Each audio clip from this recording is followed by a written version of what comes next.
Au nom du Père et du Fils et du Saint-Esprit. Amen. Aujourd'hui, 2 mars, la parole de Dieu qui nous est proposée est extrait de l'évangile de Luc chapitre 6, versets 39 à 45. Demandons à l'Esprit Saint de nous éclairer, de nous rejoindre, d'illuminer notre tête, notre intelligence et nos oreilles afin d'accueillir cette parole et de la mettre en pratique pour que notre vie soit authentique devant Dieu. Envoie ton esprit et tout sera créé et tu renouvelleras la face de la terre. En ce temps-là, Jésus disait à ses disciples en parabole, « Un aveugle peut-il guider un autre aveugle? Ne vont-ils pas tomber tous les deux dans un trou? Le disciple n'est pas au-dessus du maître, mais une fois bien formé, chacun sera comme son maître.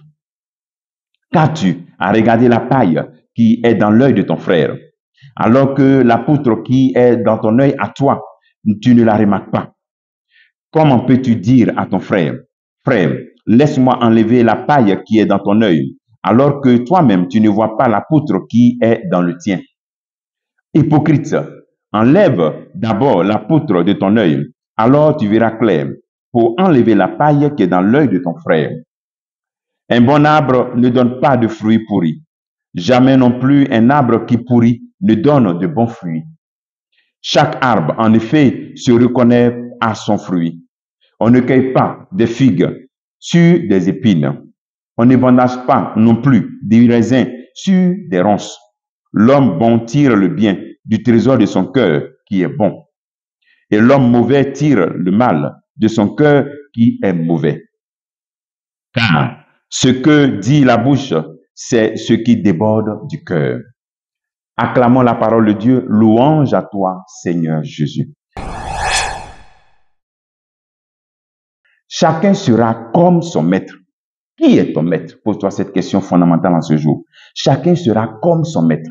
Et notre maître, c'est Jésus-Christ.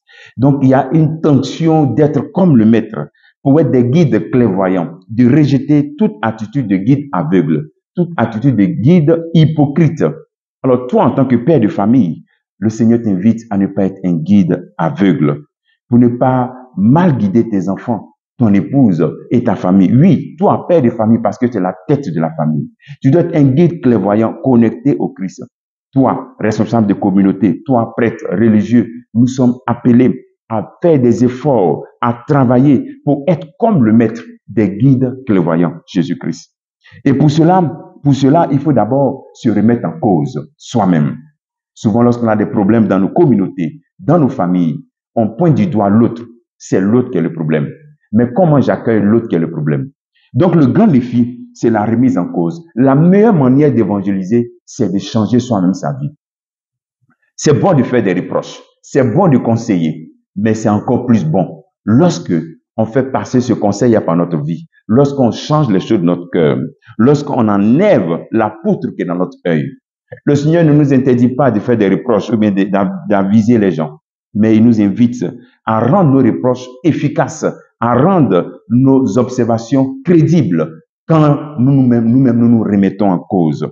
Et si chacun se remettait en cause dans nos familles, dans nos presbytères, dans nos communautés, notre vie d'ensemble sera encore meilleure et puis notre conversion sera visible à tous.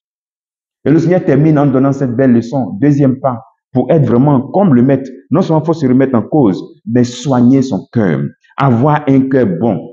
C'est le critère de la fécondité pastorale, ton cœur bon. Donc fais attention à ce que tu mets dans ton cœur. Quand tu vois que la haine, la rancune, la colère commence à venir dans ton cœur, enlève rapidement. Parce que de ton cœur bon, tu auras du bon fruit, tu auras des trésors. Mais quand tu laisses tout cela rentrer, les mauvaises choses dans ton cœur, tu récoltes des mauvais fruits. Soignons donc notre cœur. Laissons l'amour de Dieu régner dans notre cœur. Dieu se plaît à régner dans notre cœur. Son amour rend notre cœur fécond, rend notre vie prospère spirituellement et matériellement.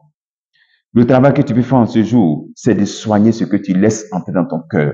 La seule chose qui est nécessaire pour entrer dans notre cœur, c'est l'amour de Dieu.